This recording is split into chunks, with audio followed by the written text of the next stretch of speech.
Good evening everyone. कल हमने समास के कुछ एग्जाम्पल देखे थे। आज हम समास के और अलग अलग एग्जाम्स में पूछे गए इम्पोर्टेंट क्वेश्चन लेकर आए हैं। तो चलो हम आज प्रैक्टिस करेंगे समास के कुछ एग्जाम्पल्स की। तो सबसे पहला एग्जाम्पल है क्वेश्चन नंबर 1। दो या दो से अधिक शब्दों से मिलकर बने हुए एक नए सार्थक शब्द को क्या कहते हैं? संधि, समास, अव्यव, छंद। बताओ क्या आएगा इसका आंसर। दो या दो से अधिक शब्दों से मिलकर बने एक नए सार्थक शब्द को क्या कहते हैं? तो हमने समास की डेफिनेशन देखी थी। क्या था कि वो दो शब्दों से या दो से अधिक शब्दों से मिलकर बनता है और एक नया सार्थक शब्द बनाता है। तो इसका आंसर होगा बी, समास। Question number 2। समास का शाब्दिक अर्थ होता है। समास का शाब्दिक अर्थ होता है संक्षेप, विस्तार, विग्रह, विच्छेद।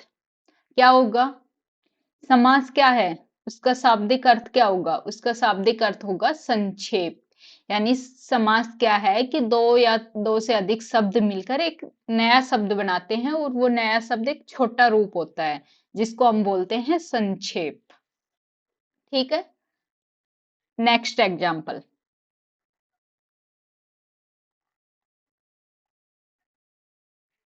नंबर 3। निम्नांकित में से कौन सा पद अव्ययभाव समास का उदाहरण है? तो ग्राहगत, आचार कुशल, प्रतिदिन, कुमारी। आंसर क्या होगा? अव्ययभावी समास का उदाहरण कौन सा आएगा? हमने देखा था कि अव्ययभावी समास क्या होता है, जिसमें अव्यय होता है। और अव्यय कौन से में दिखाई दे रहा है? यहाँ पर सी, प्रतिदिन। प्रति क्या है? एक अव्यय है। तो प्रतिदिन में कौन सा समास होगा? अव्ययभावी समास होगा। प्रतिदिन का समास विग्रह कीजिए, क्या आएगा? प्रत्येक दिन। अब हम इसमें देखते हैं ग्राहगत। ग्राहगत में कौन सा समास होगा? बताओ, इसका विग्रह कीजिए ग्राहगत का। क्या होगा? घर को आगत। को आ गया, घर को आगत। को कारक चिन्ह है, तो कौन सा होगा इसमें? इसमें होगा तत्पुरुष समास। तत्पुरुष समास। आचार कुशल, इसका विग्रह कीजिए। इसका विग्रह क्या होगा? आचार से कुशल। से आ गया, कारक चिन्ह है, तो इसमें भी क्या होगा? इसमें भी तत्पुरुष समास होगा। ठीक है। कुमारी। कुमारी एक शब्द है, इसमें कोई समास नहीं होगा। प्रतिदिन, प्रत्येक दिन, अव्ययभावी समास होगा। Question number 4। निम्नलिखित में से क्रमधारीय समास किसमें है?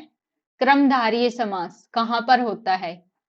ट्रिक बताई थी क्रमधारीय समास की, क्या है? जिसमें विशेषता बताई जाती हो, वहां पर क्या होता है? क्रमधारीय समास होता है। तो अब देखो विशेषता किसमें बताई जा रही है? चक्रपाणी में, चतुर्युगम, नीलोत्पलम, माता पिता। विशेषता किसमें बताई जा रही है? नीला। नीला क्या है? इसकी विशेषता है उत्पलम। चक्रपाणी में कोई विशेषता नहीं बताई गई है। चतुर्युग में चार संख्या आई है, कोई विशेषता नहीं है। माता पिता, माता और पिता, कोई विशेषता नहीं है। तो हमारा आंसर क्या होगा? नीलोत्पलम। इसका विग्रह कीजिए। इसका विग्रह क्या होगा? नील उत्पलम। ठीक है। चक्रपाणी में कौन सा होगा समास? बहुव्रीहि समास। इसका विग्रह कीजिए। चक्र है पानी में जिसके, कौन है वो? विष्णु। तीसरे शब्द की ओर संकेत किया गया है, तीसरे शब्द की ओर संकेत किया जाता है तो वहां कौन सा समास होता है? बहुव्रीहि समास। तो यहाँ कौन सा समास होगा? चक्कर पानी में होगा बहुव्रीहि समास। यहाँ पे होगा बहुव्रीहि समास। चतुर्युगम में 4 युगम संख्या की बात हुई है तो कौन सा आएगा? द्विगु समास। चतुर्युगम में कौन सा समास होगा? द्विगु। माता और पिता और आ गया, बीच में डैश है तो कौन सा आएगा? द्वंद्व समास। और यहाँ पे कौन सा आ गया? कर्मधारय। कर्मधारय। समझ में आ गया होगा इतना। ठीक है, नेक्स्ट एग्जाम्पल देखते हैं हम। Question number 5। जिस समास के दोनों पद अप्रधान होते हैं वहां पर कौन सा समास होता है? बताइए। ये डेफिनेशन पूछ ली, कौन से समास की डेफिनेशन है ये? जिस समास के दोनों पद अप्रधान होते हैं।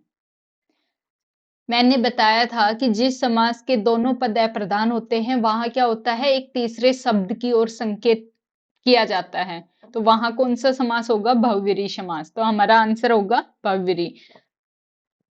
द्वंद्व समास में क्या था? दोनों पद प्रधान होते हैं, जैसे माता पिता, माता और पिता दोनों पदों की प्रधानता है। द्विगु समास की डेफिनेशन क्या है? कि एक संख्यावाची होता है, इसमें संख्यावाची विशेषण होता है। तत्पुरुष में क्या है? कारक चिन्हों का प्रयोग होता है। ठीक है, यहां तक किसी को प्रॉब्लम नहीं होनी चाहिए। Question number 6। जितेंद्रिय में कौन सा समास है? बताओ। सबसे पहले इसका विग्रह करके बताइए। जितेंद्रिय क्या होगा इसका विग्रह? इसका विग्रह होगा जिसने सारी इंद्रियों को जीत लिया हो। कौन आएगा? भगवान बुद्ध। जिसने सारी इंद्रियों को जीत लिया हो। एक तीसरे शब्द की ओर संकेत किया जा रहा है, और जहां तीसरे शब्द की ओर संकेत किया जाता है वहां कौन सा समास होता है? बहुव्रीहि समास। अभी मैंने बताया है द्वंद्व समास दोनों पद प्रधान होते हैं। द्वंद्व समास में तत्पुरुष में कारक चिन्हों का प्रयोग होता है, कर्मधारय में विशेषता बताई जाती है, और बहुव्रीहि समास में क्या होता है? ऊपर जैसे अभी क्वेश्चन नंबर 5 किया था, दोनों पद अप्रधान होते हैं और एक तीसरे शब्द की ओर संकेत किया जाता है, वो होता है बहुव्रीहि समास। तो यहाँ पर तीसरे शब्द की ओर इशारा किया जा रहा है, जिसने इंद्रियों को जीत लिया हो, वो है भगवान बुद्ध। तो यहां पर क्या आएगा हमारा आंसर? बहुव्रीहि समास।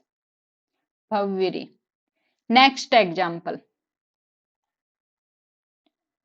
Question number 7।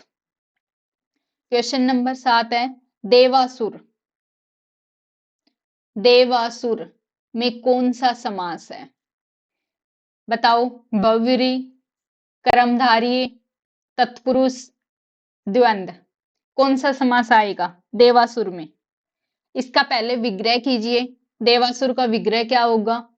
देव और असुर। देव और असुर, जहां पर और आता है और दोनों पदों की प्रधानता होती है। देव भी प्रधान है और असुर, असुर भी प्रधान है, दोनों पद प्रधान है, तो कौन सा समास आएगा यहाँ पर? यहाँ पर आएगा द्वंद्व समास। तो हमारा आंसर होगा डी, द्वंद्व। ठीक है। Question number 8। देशांतर। देशांतर में कौन सा समास है? सबसे पहले इसका विग्रह करके देखिए। देशांतर का विग्रह क्या होगा? देश में अंतर, में आ गया, में कारक चिन्ह का प्रयोग हुआ है, और जहां कारक चिन्हों की बात होती है वहां कौन सा समास होता है? बताओ। बहुव्रीहि, द्विगु, तत्पुरुष या कर्मधारय? कौन सा समास होता है? जहां पर कारक चिन्हों की बात होती है वहां पर होता है तत्पुरुष समास। तो देशांतर का विग्रह होगा देश में अंतर, तो यहां पर समास होगा तत्पुरुष, तत्पुरुष समास। Next question, question number 9।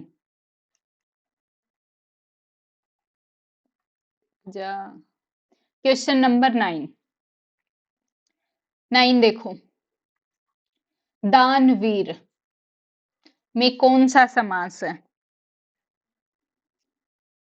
बताइए। दानवीर का सबसे पहले इसका विग्रह कीजिए।